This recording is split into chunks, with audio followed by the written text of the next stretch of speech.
1956 November 1ರಂದು Mysuru ರಾಜ್ಯ ಉದಯವಾಯಿತು. ಆಗ ಕರ್ನಾಟಕಕ್ಕೆ ಮೈಸೂರು ರಾಜ್ಯ ಎಂಬ ಹೆಸರಿತ್ತು. ಮೈಸೂರು ರಾಜ್ಯದ ಪ್ರಪ್ರಥಮ ಮುಖ್ಯಮಂತ್ರಿಯಾಗಿ ಎಸ್ ನಿಜಲಿಂಗಪ್ಪ ಆಯ್ಕೆಯಾದರು. 1973 ನವೆಂಬರ್ 1ರಂದು ಮತ್ತೆ ಮೈಸೂರು ರಾಜ್ಯಕ್ಕೆ ಕರ್ನಾಟಕ ರಾಜ್ಯ ಎಂದು ಮರು ನಾಮಕರಣ ಮಾಡಲಾಯಿತು. ಆಗ ದೇವರಾಜ ಅರಸ್ ಮುಖ್ಯಮಂತ್ರಿಯಾಗಿದ್ದರು. ಕರ್ನಾಟಕ ರಾಜ್ಯ ಏಕೀಕರಣವಾಗಿ ಇಷ್ಟು ವರ್ಷಗಳಾಗಿದ್ದರೂ ಕೂಡ ಕನ್ನಡದ ಅನೇಕ ಪ್ರದೇಶಗಳು ಇನ್ನೂ ಬೇರೆ ರಾಜ್ಯಗಳಲ್ಲಿ ಉಳಿದುಕೊಂಡಿವೆ.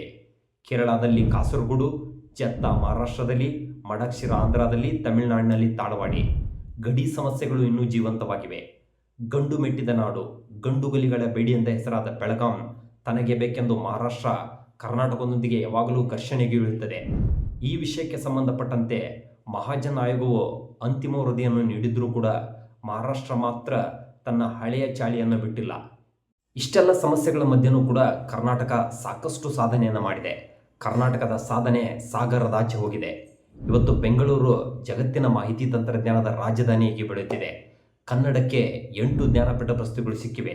ಇದು ಪ್ರತಿಯೊಬ್ಬ ಕನ್ನಡಿಗನು ಹೆಮ್ಮೆ ಪಟ್ಟುಕೊಳ್ಳಬೇಕಾದಂಥ ವಿಷಯ.